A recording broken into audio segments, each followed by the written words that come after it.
Morning, everyone. My name is Audrey. Okay, take two. 1, 2, 3, 4. Good morning, everyone. My name is Audrey. I am Stitchywitch42 here on flosstube and over on Instagram. Today is Monday, June 7, I think, 2025. This is my channel about cross-stitch life, the universe, and everything. And as I have been doing, I'm going to do a life update here at the beginning.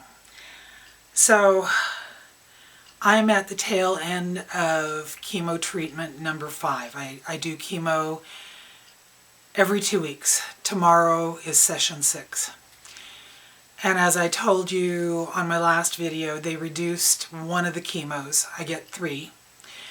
By 25%, and apparently that was a good thing because this go around was more like the first couple where I do the infusion, then days 2, 3, and 4 are the days that I take steroids, so I feel pretty good.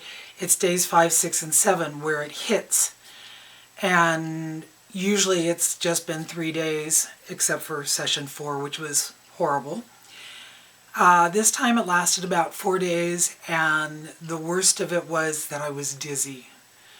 Room spinning dizzy. Stand up and have to balance myself dizzy. Hold on to the counters, hold on to the back of the chairs. It was really intense and yeah, wasn't good. But it wasn't as bad as it had been. So that is a very, very good thing. I got to have some visitors to my house this week. Last Wednesday, my daughter Erin came over. And while she was here, she got a phone call from her youngest daughter, my granddaughter Riley. And being the grandma that I am, I'm yelling towards the phone, "My granddaughter doesn't love me anymore. She never comes and visits." She lives a block and a half from me. "She never comes and visits. She doesn't love me, blah, blah, blah." So she came over. And I found out that she was in Georgia for a week. She is a junior, going to be a senior. And she took part in a Skills USA program at the high school, and they had to do a forensic scene. And they're class 1. And they were invited to Georgia, where high schools and secondary schools from all over the United States get together to do another Skills USA. And they did a forensic thing while they were there too. Unfortunately, they didn't win, but that's okay. It was a great experience for her. She got to go to the aquarium there, and then the worst thing that happened was that on the way to the airport there was a big thunderstorm back there, and they canceled all the flights, and they had to spend 22 hours at the airport waiting to get placed on flights back home. I said, "Don't be too unhappy about that." I said, "It's a story." I said, "I have one similar from when I was younger than you. So it's just a story you'll share later on in life." But I was so excited. She got to go to Georgia. And she didn't tell her grandmother. Yeah. So she had to leave to go to work, and my daughter had to leave because she was going on a date. She's 45 and single and dating. So, yeah, there's that. But then later on in the afternoon, my other granddaughter came over, the one who does love me. Rowan. She just graduated this year. She's the one that I missed her graduation, which I'm still devastated from. But she is now going to Chemeketa Community College in Salem, and she is enrolled in an EMT course. And this is the start of her 3rd of 10 weeks in this course. And she is absolutely loving it, and she came over because she wanted to show me the uniform that they have to wear. I am so proud of that girl. I'm so proud of both of them. I love them dearly. But you know, the one comes and sees me on a regular basis. The other one, yeah, we'll work on it. But then yesterday I had another visitor, and I was really excited about this visitor because it was a Stitchy friend. Lisa Smith, who is Kindred Stitcher here on flosstube and over on Instagram. I've known her now for about 7 years. We met up at the very first Thursday at Acorns and Threads. It was her idea. Her, Michele Garrett, Linda Jo, Pretty Southern, and myself. It was the 4 of us. And we all know how that went. It was fantastic. I have spent a weekend at her house for a stitching get-together and had a blast. I've been with her and Lori at Lori's place in Sisters for a stitching weekend, and it was a blast. She's just a great lady in so many ways, and she came over yesterday and we spent 3 or 4 hours sitting out on my back patio. It was rather warm outside, but I've got 2 canopies out there.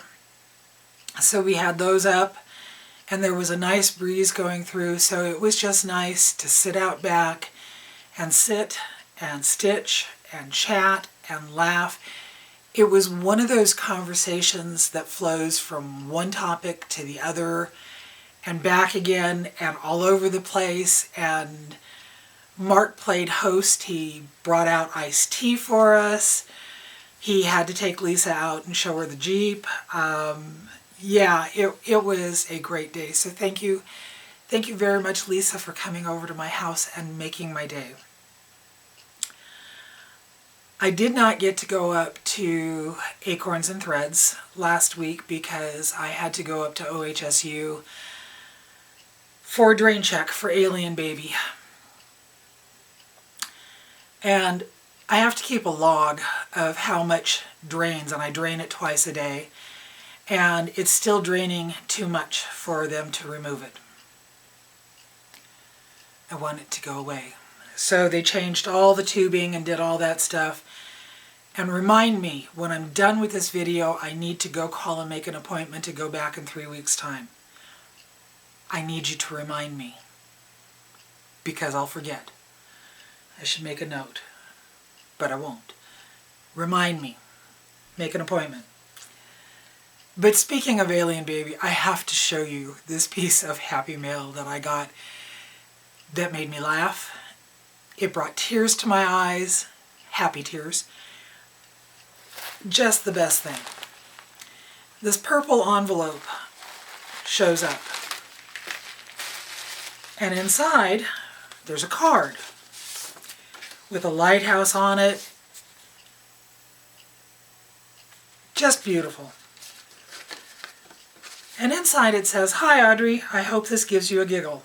I charted the alien and Helen charted the rest. Love, Michele." Michele is Maine Moose Mom Stitcher. Helen is Helen D. Green package.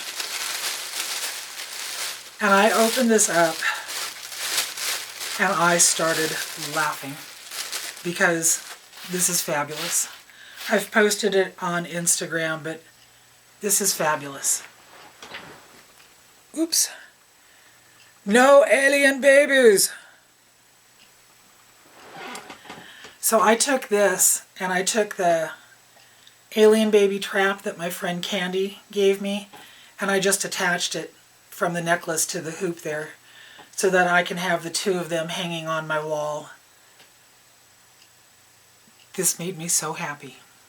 And like I said, there were tears, but they were happy tears because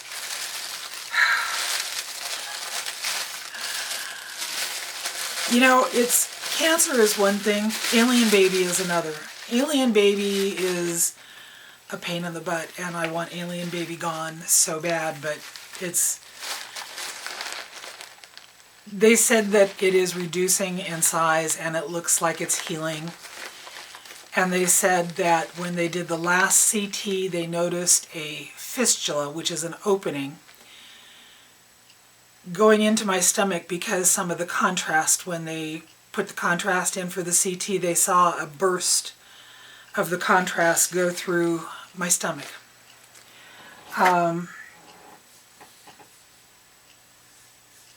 It has to heal on its own. So when I go in next time, they'll do another CT scan to see how that's going. But while they're working on the tubing and everything, they have me under some sort of monitor, and they said they couldn't see any signs of the fistula, so maybe it's already healed. I don't need another thing. Just saying, I don't need another thing. But I didn't get up to Acorns because of that, and I could have gone Friday or Saturday, but wasn't really feeling up to it. While most of the dizzy from those 4 days was gone, I still had moments of dizzy, and I can't drag Mark with me everywhere. Although I've been told that the ladies at Acorns and Threads like having him come up there now. So, there's that. But I have been doing some stitching, and I have a new start.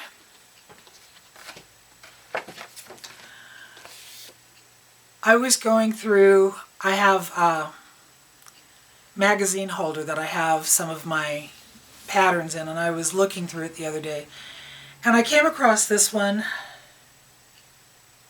that I bought last year, and I decided that I had to stitch it.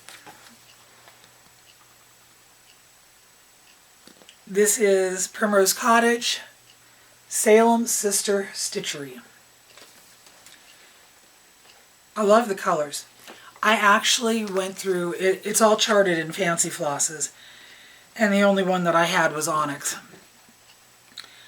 So I went through and my fancy flosses, and I matched up what the mossy and the sweet potato and the parchment and the sassy brass and the stepping stones would be.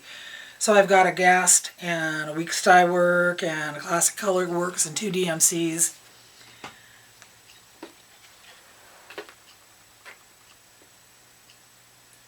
And this is where I'm at.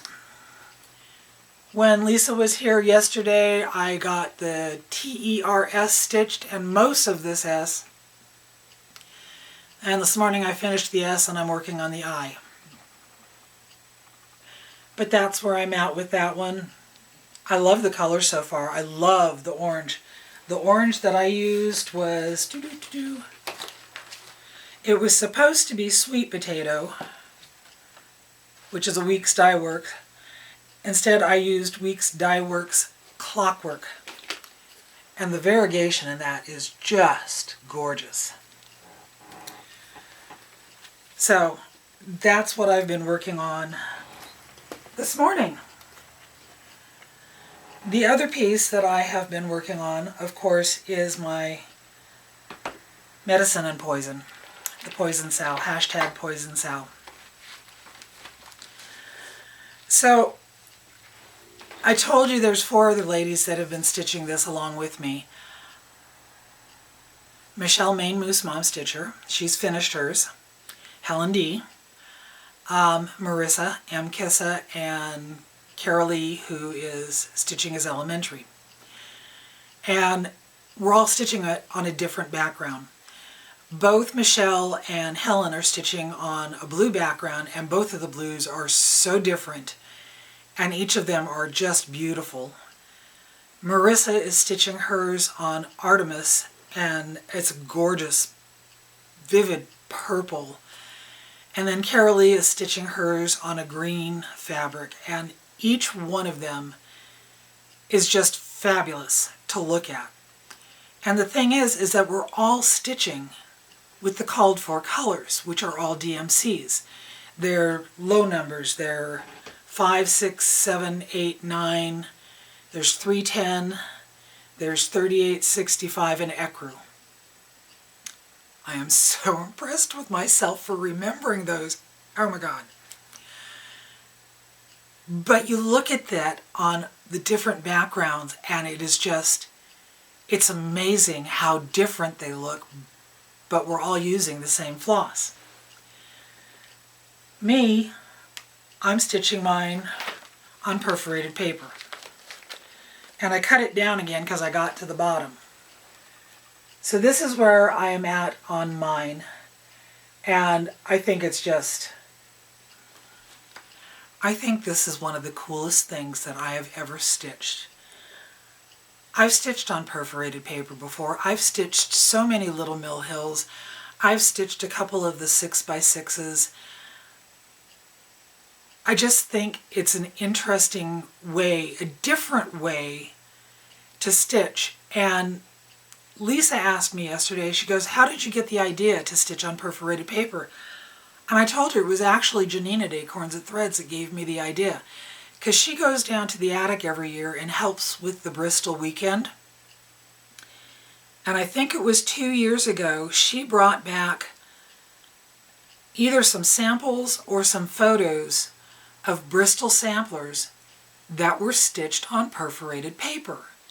And that kind of planted the idea in my brain that someday I wanted to do something like that. And when I saw this pattern and when I started going through what I'm going through, because, you know, there's that, it seemed like the perfect thing to do. And I want to put this in a journal. I want to put a page in my journal to represent this journey through the surgery in January, through Alien Baby, through the chemo, through the everything that's going on. But I wanted something to cover it, and I thought I would make this as a flip out in my journal, which is why I decided to stitch it on perforated paper.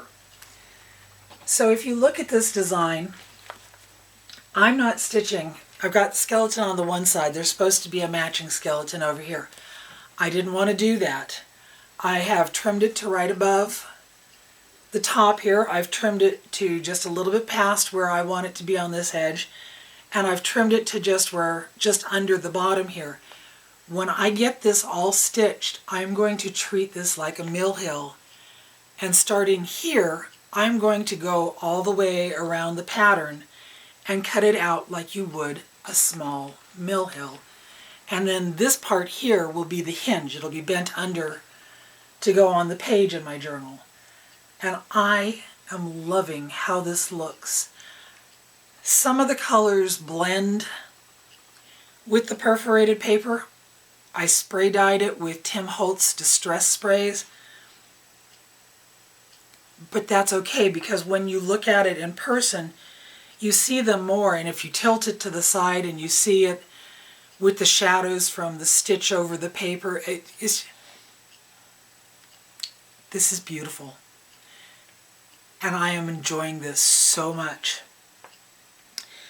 So, since I'm not stitching the skeleton on this side, there was going to be a gap here that I didn't know what to do. And I used my, what is this stuff again? My highlighter tape.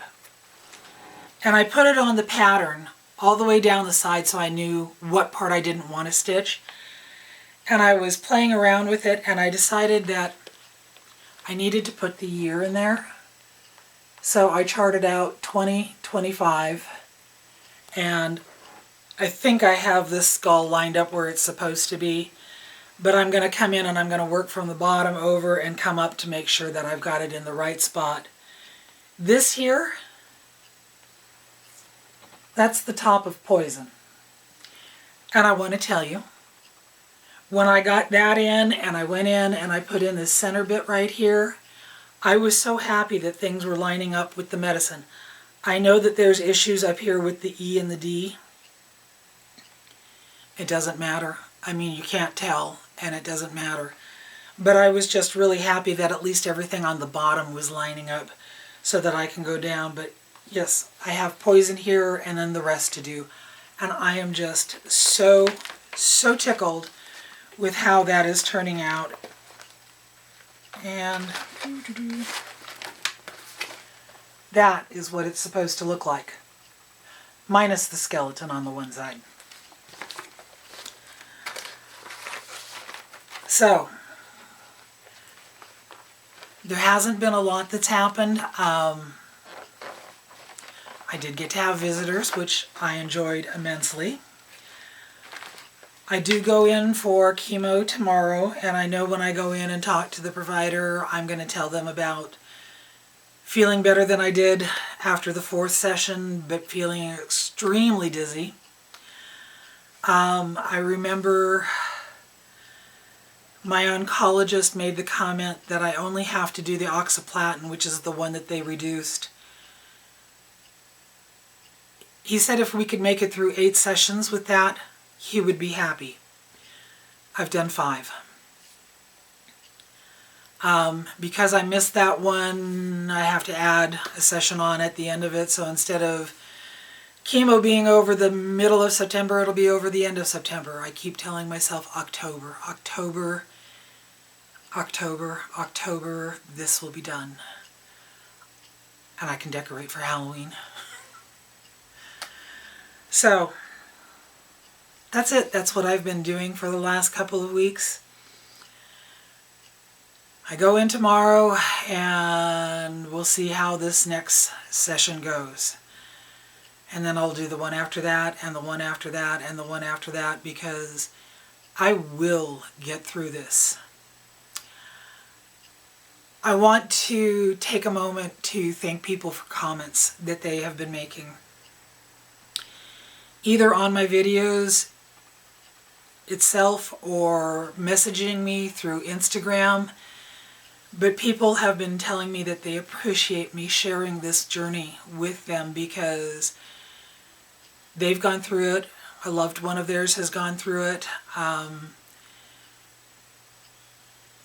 I know from my own life experience, when you go through a life-altering situation like this, that it can be very overwhelming. It can make you feel like you're unbelievably alone. But if you talk about it, if you find somebody to share with, if you go to a support group, if you do like me and you share on a video, it makes it easier. And if my sharing, my journey and what I'm going through can help one person, then it's worth it. And the messages that I have been getting and receiving, and people are telling me that. Thank you for sharing with me, because the comments, the messages,